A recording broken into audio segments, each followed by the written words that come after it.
နှစ်ပေါင်း100ကျော်ပိတ်လောင်ခံထားရတဲ့ရုပ်ထုကြီးကတကယ်ပဲအသက်ဝင်လာခဲ့တယ်။သူ့မျက်လုံးတွေကရှေ့မှာရက်နေတဲ့ကာတက်ကိုစိုက်ကြည့်နေပြီးလက်တစ်ဖက်ကလည်းကြောက်စရာကောင်းအောင်အပေါ်ကိုဖြည်းဖြည်းချင်းတက်လာတယ်။ကာတက်လည်းရုပ်ထုရဲ့ထူးဆန်းတဲ့အပြောင်းလဲကိုသတိထားမိသွားတာပေါ့။အဲ့ဒီအချိန်မှာပဲရုပ်ထုရဲ့လက်ဖွားကအပေါ်ကိုလှမ်းတက်သွားပြီးကာတက်ကိုသူ့စီလာဖို့လက်ဟန်ချေဟန်နဲ့လှမ်းခေါ်နေတယ်လို့မျိုးလုပ်ပြတယ်။ကာတက်လည်းအယမ်းဆက်ဆုကျင်သွားတာပေါ့။ရုပ်ထုတစ်ခုကဘလို့လို့အသက်ဝင်လာနိုင်မှာလဲဆိုပြီးရုပ်ထုနာကိုရှောက်သွားပြီးတေချာကိုကက်ကြည့်တော့တာပဲရုပ်ထုရဲ့လှပလုံးနဲ့မျက်နှာကိုစိုက်ကြည့်ရင်ကာတက်တယောက်မိန်မောပြီးငေးအောက်သွားခဲ့တယ်။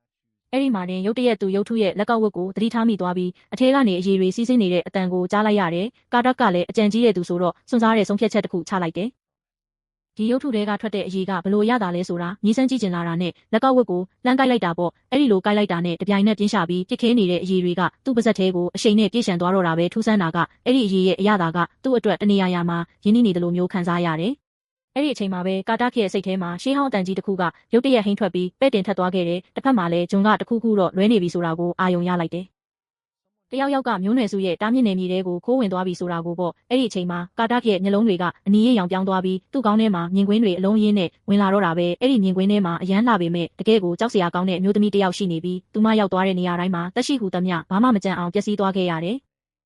ဂျွန်တယောက်အပြေးလွှားရောက်လာတဲ့အချိန်မှာတော့အရာအလုံးကနောက်ကျသွားခဲ့ပါပြီ။ကာတာကမြေပြင်ပေါ်မှာလဲကျနေပြီးချိတ်ပိတ်အစီရင်ကလည်းပွင့်သွားခဲ့ပြီလေဂျွန်လည်းကာတာကိုအမြန်ပွေ့ချီပြီးအပြင်ကိုခေါ်ထုတ်သွားရင်းနဲ့သူ့ကိုတရစ်ဆက်ဆူပူချိန်မောင်းတော့တာပေါ့။ကာတာကမျိုးနွယ်စုရဲ့တားမြင့်နယ်မြေတွေကိုခိုးဝင်ခဲ့ရုံတင်မကပဲကြောက်စရာကောင်းတဲ့အမျိုးသမီးတယောက်ရဲ့ချိတ်ပိတ်မှုကိုပါဖြေမိသွားတာကိုကာတာကတော့ဘာတွေဖြစ်ကုန်မှန်းကိုနားမလည်နိုင်အောင်ဖြစ်နေခဲ့တယ်